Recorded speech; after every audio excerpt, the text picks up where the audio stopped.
Welcome to the Center for Independent Studies. We're here in Queensland, in Coolum, for our annual conference Concilium. And we have a very special guest today. We have one of the experts on Latin American economies, Professor Ricardo Lopez Murphy. Welcome to the Center for Independent Studies. Well, thank you very much for the invitation. Now, you have been an expert advisor to many Latin American governments over the last 30 years. You can look back to a career in politics as well, with a time as defense minister and I think a brief time as economics minister in Argentina for, I think, 8 days. But we have brought you here to the conference to talk about the current economic crisis as it's unfolding in Europe and in America. When you're looking back to your own experience working as economics minister and as an economist in Latin America, where are the parallels between, say, Greece today and where Argentina was about 10 years ago? The main parallel, I think, is in the fiscal situation.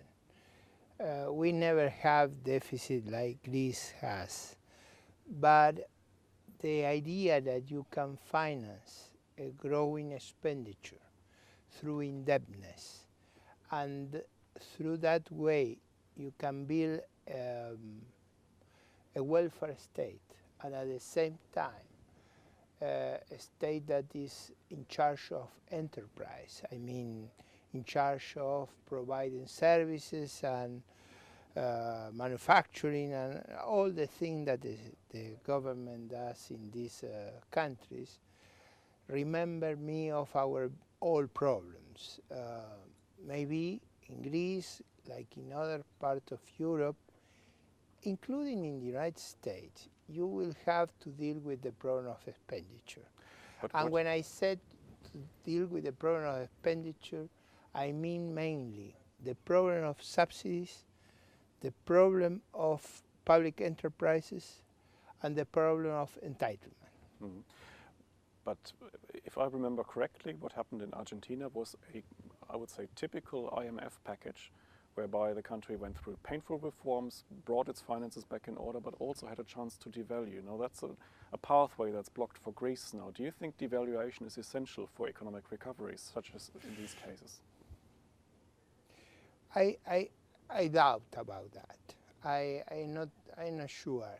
It's true that in the short run, the devaluation helps you through two main ways. First, it reduces the expenditure of public sector, because measuring foreign currency, the expenditure is reduced in a very sharp way, and also reduce wages and pensions.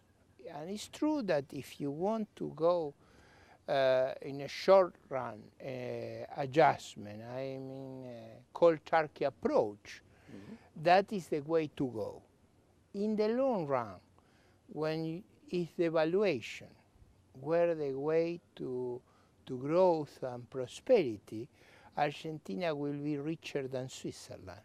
I mean, we devalue a lot. We erase from our currency 13 zeros. Each zero is 1,000% devaluation. 13. I suggest our viewer to put together 1 after 13 zeros, and you will see that that cannot be a recipe for solution. I believe you have to deal with the fiscal situation. You have to provide flexibility to your price system.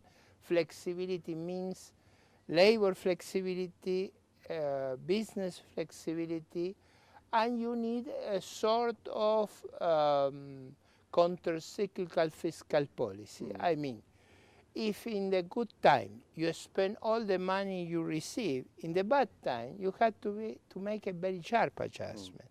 The problem, in my view, is in Europe. In most of those countries, in Spain is a case, they spend all the money they receive in the boom period. And when they have to adjust, it's a difficult job to do. We have a lot of experience in Argentina. But the idea that the key question is the valuation, I disagree. Obviously, there is a problem of change in relative price, that is easier with devaluation. But nobody knows better than you yourself that implementing austerity measures can be very, very dangerous for politicians. I think you had your own experience as economics minister with a very tough austerity package, as far as I remember. Yeah, but I will say, Argentina was suffering a very difficult situation, a very real constraint.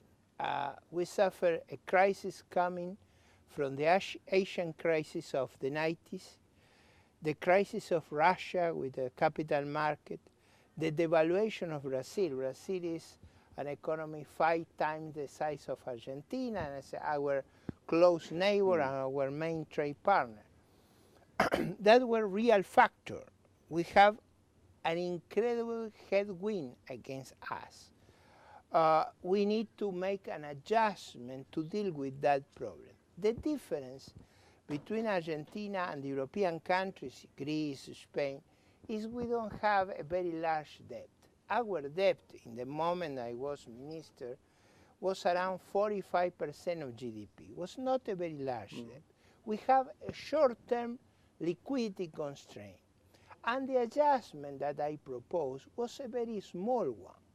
The problem, and this is a difficult problem, is our people, our citizens, were awaiting some sort of alchemy. I mean, something that you can solve the problem without making the effort. That, you know, in a mature society doesn't exist. And if you believe you will replace effort and consolidation by alchemy, finally you will discover the truth. And that was what happened in my country. They do not accept a small package, a very consistent one, a very, I will say, credible one. Means austerity, but not a large degree. It's not like the European program. But if the expectation of the citizen is very different of what the economy can provide, there you have a sort of cultural conflict, a crisis of understanding what is going on. And maybe that was the mistake in our society. Well, thank you very much. It's all very fascinating. I think Australians and Europeans actually have a lot to learn. They should look at the Argentinian experiences. And by the way, I think they should also look at your commercial that you did for your presidential candidacy. I think that's probably the best commercial in political history. Thank you very much. And you should check it out. Go on YouTube and have a look at that commercial. I think it is wonderful, and it's great to have you here. Thank you very much. Thank you. Thank you.